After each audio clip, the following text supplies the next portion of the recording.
Et pourtant, ça fonctionne. Alors que chez nous, effectivement, et notamment, tous les transports scolaires sont à l'arrêt. Partons tout de suite à Pont-Audemer, dans l'Eure, retrouver Victor Pérez de Souza. Bonjour Victor. Victor, en Normandie, donc, transport scolaire, oui. Arrêtez, allez-y, je vous écoute. Non, je vous ai coupé, excusez-moi. Transport scolaire à l'arrêt, effectivement. Lundi 5 janvier 2026, désormais, la neige se met à tomber. La neige tombe depuis ce matin dans la commune de Pont-Audemer. Nous sommes à l'école Hélène Boucher Saint-Exupéry de Pont-Audemer avec Eric Mialet. Eric, vous êtes le directeur de l'établissement. 172 élèves dans l'établissement. Il n'en manque pas un à l'appel. Pourquoi, Eric ?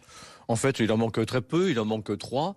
Il manque essentiellement les élèves qui sont issus du dispositif Ulysse, qui sont amenés en taxi pour très peu d'entre eux. Donc il y en a 3 qui ne sont pas là aujourd'hui. Et sinon, tous les autres sont là, puisque l'école, elle est sise dans un quartier, donc on va dire, où il y a des HLM, des immeubles. Donc tout le monde est là. Il suffit de descendre le pied de la tour, le pied de l'immeuble, et venir, quoi. Donc on n'est pas du tout impacté par l'absence des élèves. Exactement, tout à l'heure à 8h30, quand les portes étaient encore ouvertes, on discutait avec ces parents d'élèves qui nous disaient que bah ouais, on veut y aller à pied parce qu'en fait on peut profiter de la neige, c'est revivre en fait un petit peu les vacances, quoi. Absolument, c'est un goût de vacances, un goût d'école à la montagne, et c'est très sympathique. Regardez, donc les cours elles sont enneigées et les enfants ont pris le plaisir ce matin en rentrant donc de venir et de jouer avec la neige. Voilà. Parlons un petit peu de l'organisation.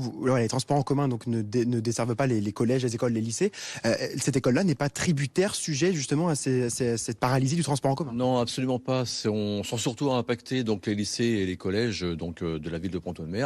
Ici, les enfants viennent non pas en transport en commun, en car, en bus, ils viennent à pied ou les parents les amènent en voiture, quoi. En revanche, Eric Mialet, c'est demain où on met un petit point d'exclamation par contre. Alors demain, je pense que ça sera un peu plus impacté s'il y a du gel qui va fixer la neige. Et là, peut-être que on aura peut-être un peu plus d'absence, mais vraiment à la marge, ceux qui habitent un peu plus loin, quoi. Merci beaucoup, Eric Mialet. Je vous en prie. Bonne rentrée.